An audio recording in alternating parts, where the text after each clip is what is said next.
what's up guys, I'm back with yet another video. This time I'm going to talk about the action potential of heart and how it is different from the neuronal action potential.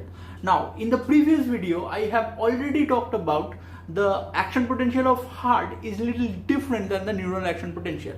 In the heart we have seen two types of action potential. One, fast action potential, and the second one is slow action potential. Now in this video I'm specifically going to talk about the ionic basis of fast action potential. What type of channels are involved in this and what kind of ions involved in this. So keep watching. Before we talk about the ionic basis of action potential, we first need to discuss about the basic structure of heart. Here I have drawn the basic structure of heart. Heart is made up of two auricles and two ventricles. In between that is right auricle and left auricle, right ventricle and left ventricle. In between the right auricle and ventricle, a valve is present called tricuspid valve, and in between the left auricle and left ventricle, a valve is present which is called mitral valve. Another two valves are present in the heart, which is called the aortic valve and pulmonary valve, which we will discuss in some other videos. Now let's come to the action potential of heart. I have already told you that the cardiac cells shows two type of action potential, fast and slow. The cells of auricle and ventricle, cells of auricles, ventricles and Purkinje fibers, which are the conducting fibers of heart, shows the first action potential, and the slow action potential are seen in the SA node and AV node, from where the beat is generated. So the slow action potential is seen in the nodal tissue, whereas the first action potential is seen in auricle and ventricle or Purkinje fibers in those cardiomyocytes. So let's come to the graph of action potential. Here we can see the graph of the cardiac action potential is significantly different in compared to the neural action potential. In neural action potential, the graph is like this: depolarization followed by repolarization and hyperpolarization. So this is the difference in terms of the graphs. Now let's discuss the first action potential. The first action potential, here we can see, the first action potential is composed of 5 phases: phase 0, 1, 2, 3 and 4.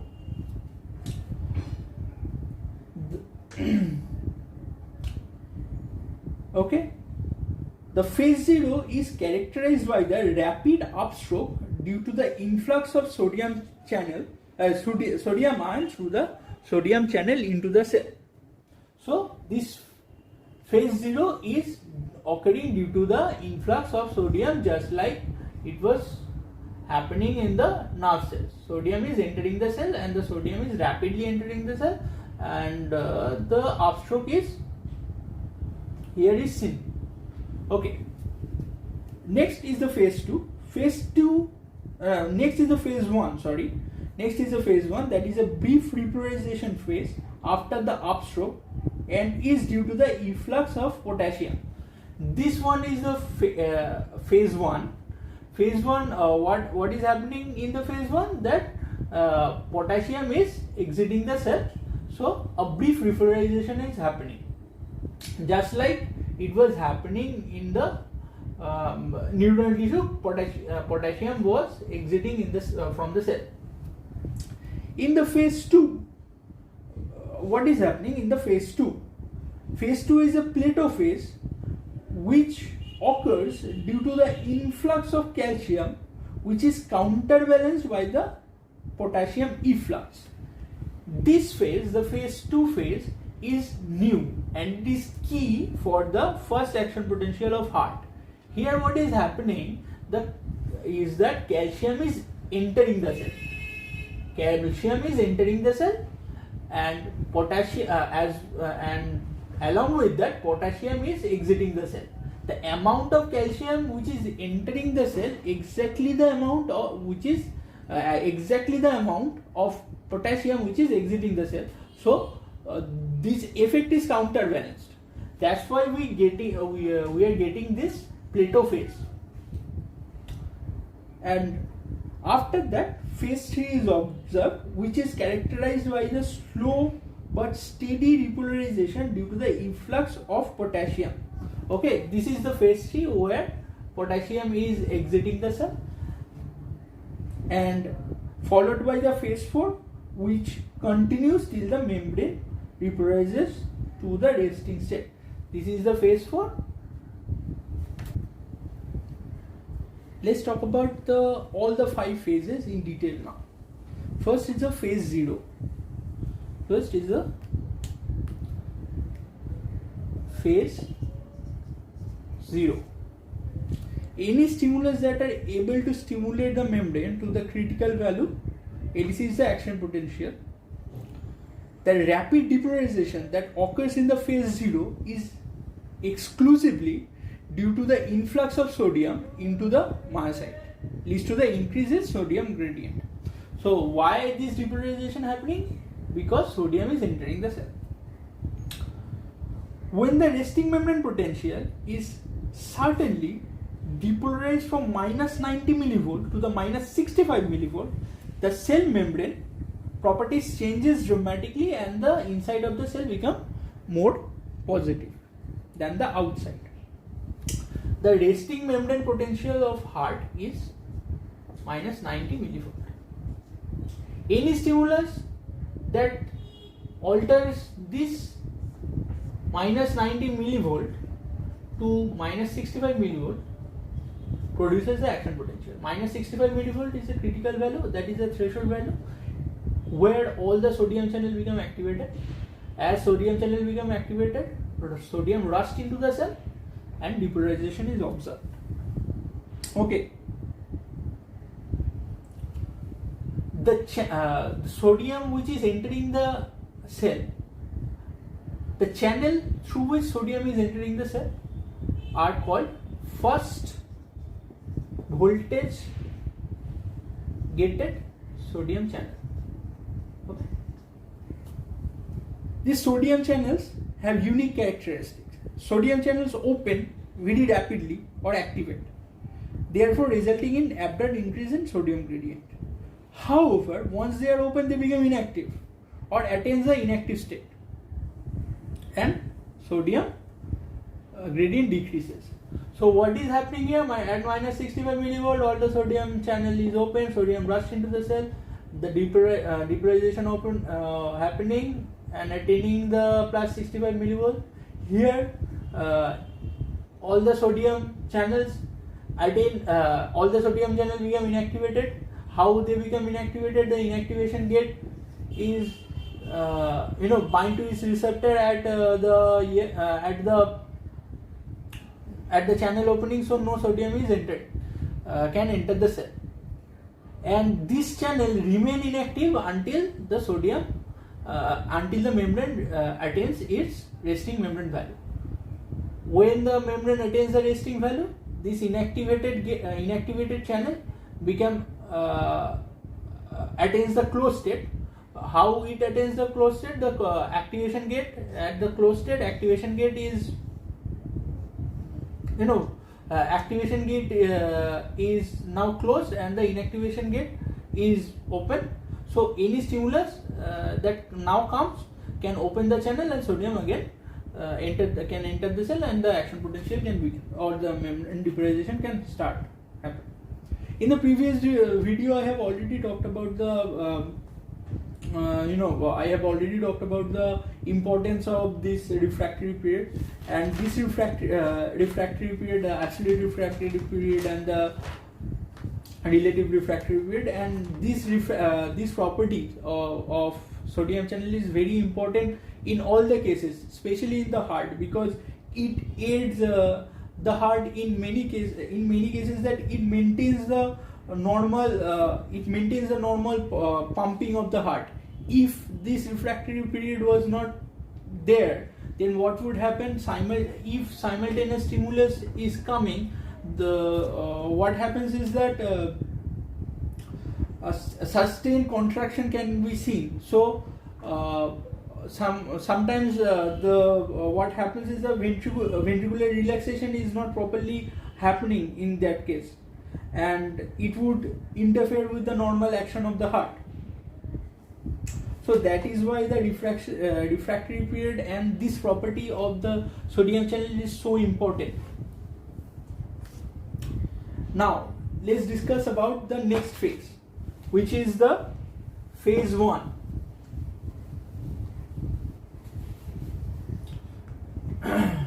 The next phase is the phase 1. Phase 1 is early brief period of limited repolarization. Early brief phase of limited repolarization. If I draw this, like this part, this part is brief repolarization part. It is in the notch between the upstroke and the beginning of the plateau phase. So what is happening? It is happening, this is the notch of the upstroke, and from here the plateau is beginning. So in this portion, in between the plateau, start of plateau and the notch of the depolarization, this segment is called the phase 1 part. Now, as you know, in the physics we have we read that the flow of electron, the current flow is denoted by the flow of electrons. But in biology, the current flow is denoted by the flow of ions.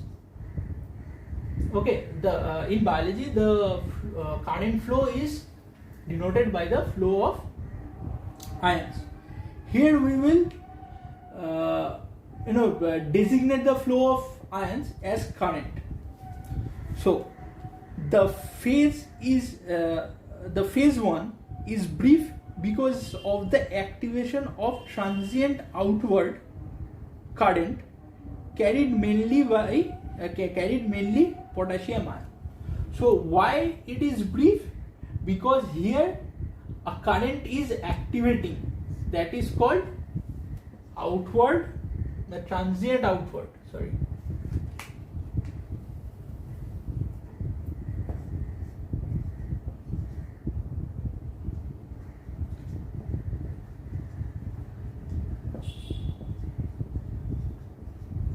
Transient outward current. It is denoted by ITO. This transient outward current is nothing but the flow of potassium ion from inside of the cell to the outside. We are just naming this flow of potassium as transient outward current. We need to remember this name, okay? ITO.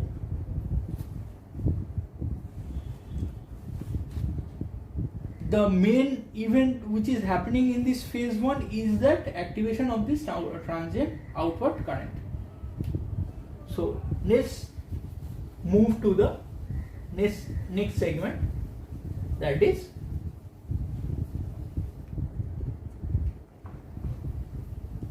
phase 3. What is happening in the phase 3? And the phase 3 is very important, and it is the unique. It actually is the difference. Phase 3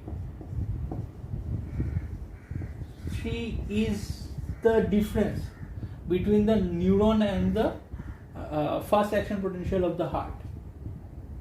So it is very important. How it is phase 3 is attained? Depolarization, brief repolarization, followed by the plateau phase. During this phase, calcium enters the cell through the voltage gated calcium channel. This calcium channel activate and inactivate much slowly than the sodium. What happens is that in this phase, calcium is entering the cell. How calcium is entering the cell? Through the voltage gated calcium channel. This calcium channel has a unique property. What is that property? These channels, the voltage gated calcium channels, are much slower to open than the potassium channel, than the sodium channel. As well as it is also inactivate much slowly than the sodium channel. What happens is that sodium channel open very quickly, but calcium channel do not open that quickly, and also sodium channel inactivate very quickly, and sodium channel do not closes quickly. So a sustained sustained level entry of calcium is maintained through the voltage gated sodium channel.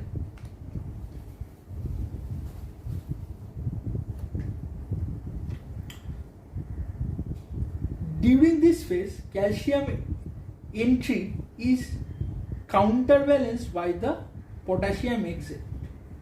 So I have told you earlier that this plateau is generated due to the entry of calcium as well as the exit of potassium, and the amount of calcium is which is entering is exactly the amount of potassium which is going out of the cell.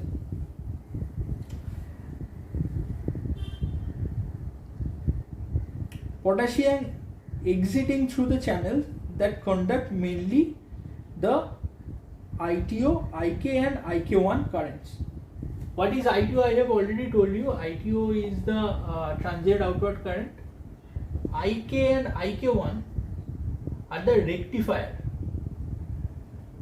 inward rectifier current. I will discuss about the inward rectifier current at the end of the video. So I will discuss it later.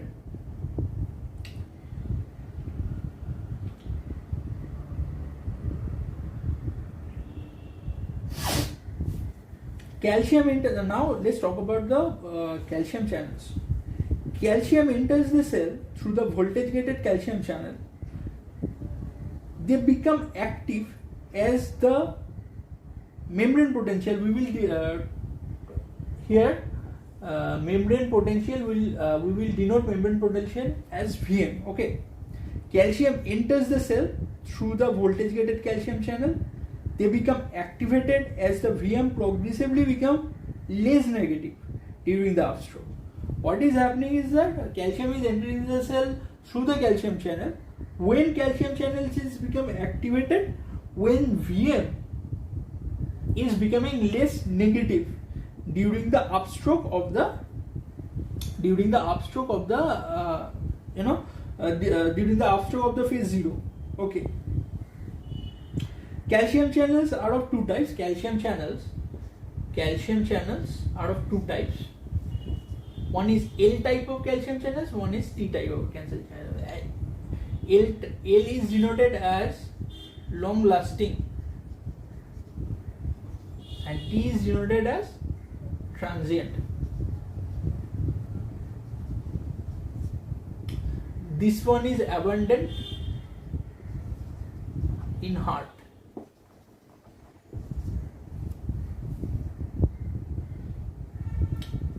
L type of channels, once open, they inactivate slowly and provide long-lasting calcium current.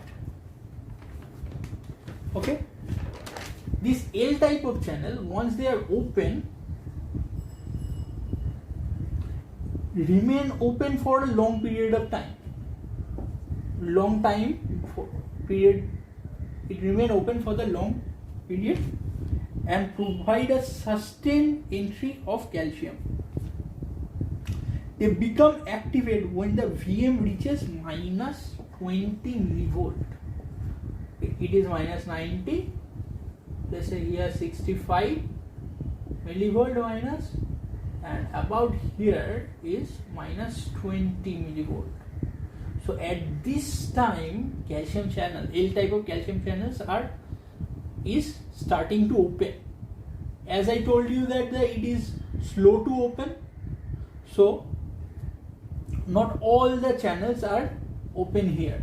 It is starting to open here, and all the channels become open like at this point. So from this point, sodium is calcium.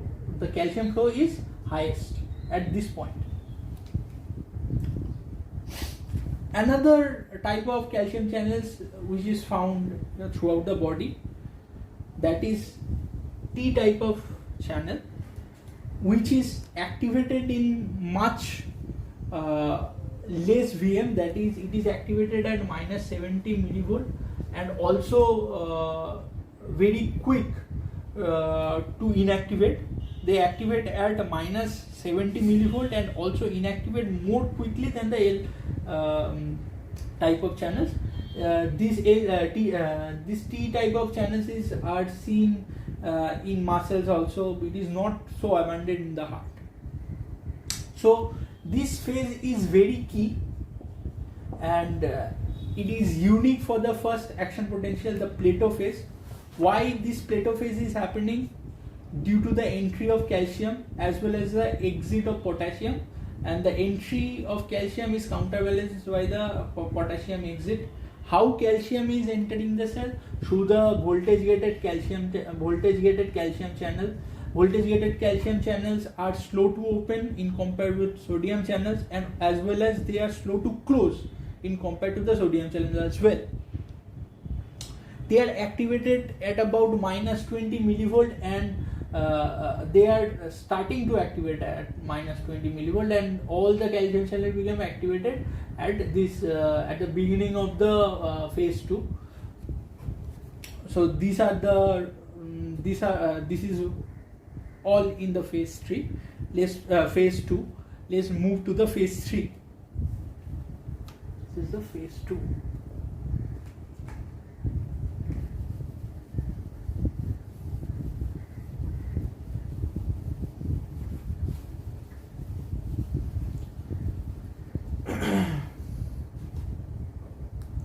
Let's talk about the phase 3.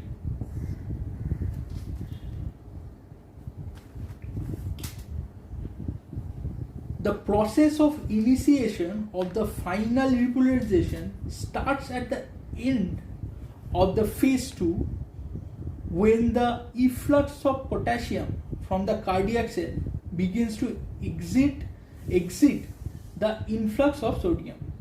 So the process of initiation of the final repolarization happening where? When the potassium efflux is greater than the sodium influx, is greater than the calcium influx. The main three outward current, ITO, IK and IK1, contribute to the final repolarization phase of the cardiac cell. The transient outward and the delayed rectifier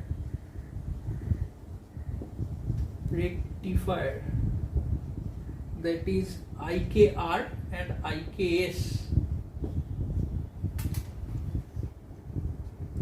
currents helps to initiate the repolarization. These two currents is therefore important to determine the Plateau phase. Okay, what is happening at the phase 3? It is nothing but the exit of potassium. An exit of potassium happening through the potassium channel, and this exit of potassium are named differently. What it is named? Delayed rectifier. One is the delayed rectifier, other one is the outward transient outward current, and this how they are named. The main thing is happening is that potassium is exiting the cell, and the membrane is repolarizing. let's move to the next phase, that is phase 4 and the last phase of the action potential. What is happening in the phase 4? Through the cardiac cycle, a slow inward leak of sodium is seen. So throughout the cardiac cycle, that is contraction and relaxation, systole and diastole, leaky sodium channels are present. Okay, through that leaky sodium channel, sodium are entering the cell. If sodium are entering through the leaky sodium channel, what would happen? It would greatly decrease the resting membrane potential, resting membrane value. So to counter this, there is a presence of sodium potassium ATPase.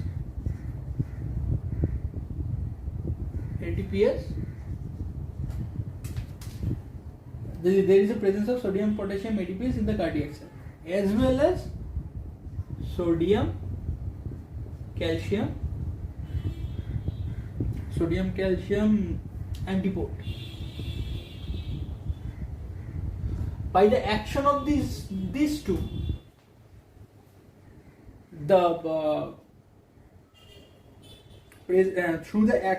through their action, the resting membrane potential is restored. The sodium potassium acts exactly the way it was acting at the neuronal cells. It kicks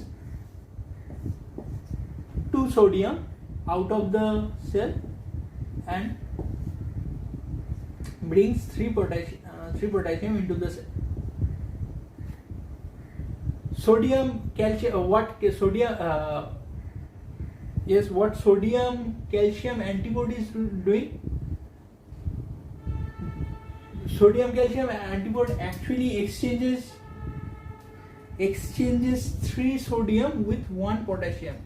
The excess calcium which is entered the cell at the phase 2 is exported out in this way. It exchanges 3 sodium with 1 calcium, and that's how the resting membrane potential is attained. So again, for the summary, I'm again repeating all the steps, all the phases.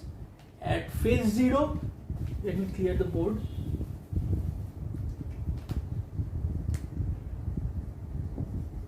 Phase 0, what is happening? Sodium is entering, depolarization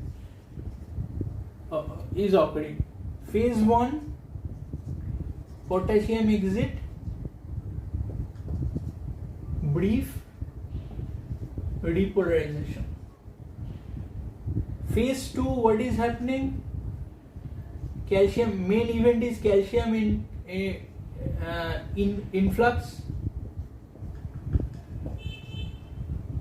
and potassium efflux is counterbalanced,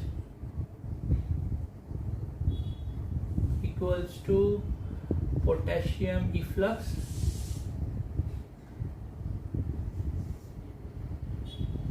counterbalanced. So Plato is observed. Phase 3, what is happening? If potassium exit, again potassium exit through delayed rectifier and transient outward current, membrane repolarizes. And phase 4, activation of what? Sodium potassium ATPase, and also the sodium calcium antipode. And these are the major events of the first action potential.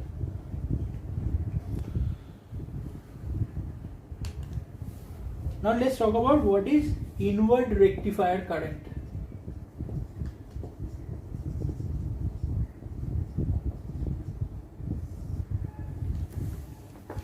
To understand this inward rectifier, we have to go back to the phase 4 and phase 2 and phase 4. Phase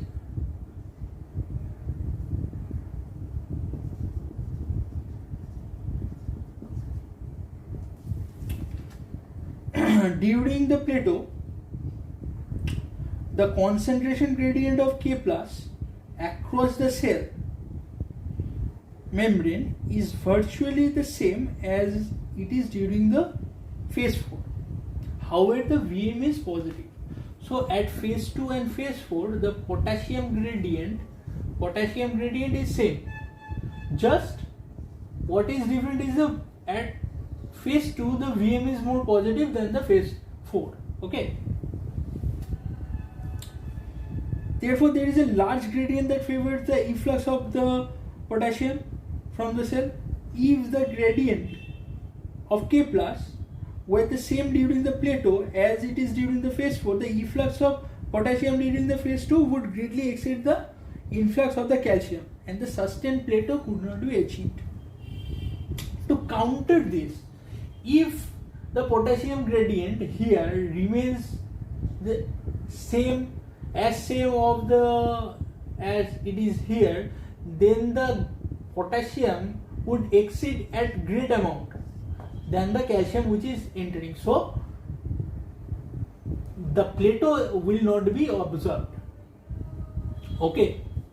So to counter this problem, what is happening is that when the Vm, that is membrane potential, is approaching 0 or attains the positive value near the peak of the action potential, potassium gradient decrease. So what is happening when the Vm is approaching the 0, it is minus 90 and here is 0. When the if it is 0, then around this position, when the Vm is about 0 or attains the 0, the potassium gradient diminishes, suddenly decreases. The diminished K plus current associated with the reduction of the K plus gradient.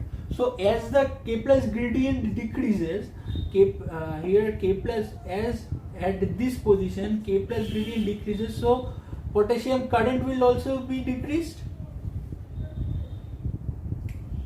Prevents this decreased potassium conductance prevents the excessive loss of K plus from the cell. So the plateau is attained. So here what is happening, near the 0, the potassium gradient decreases. So as well as the potassium conductance that is going out of the cell also decreases. Okay. At phase 2, around this position actually, at phase 2 and phase 4. So potassium conductance also decreases. So the plateau is observed. This reduction in the potassium gradient, both as positive and negative value of the Vm, is called inward rectification. So what is happening here is at the phase 2 and phase 4, depolarization is complete, brief repolarization is also complete. But here, when after the repolarization, when the membrane is about 0, when the Vm is nearing 0, what is happening? Suddenly the potassium gradient decreases. Certainly here the potassium gradient decreases. Right? Have to be here actually 0. Potassium gradient decreases, so potassium extrusion suddenly decreased, and which is counterbalanced by the entry of calcium. So the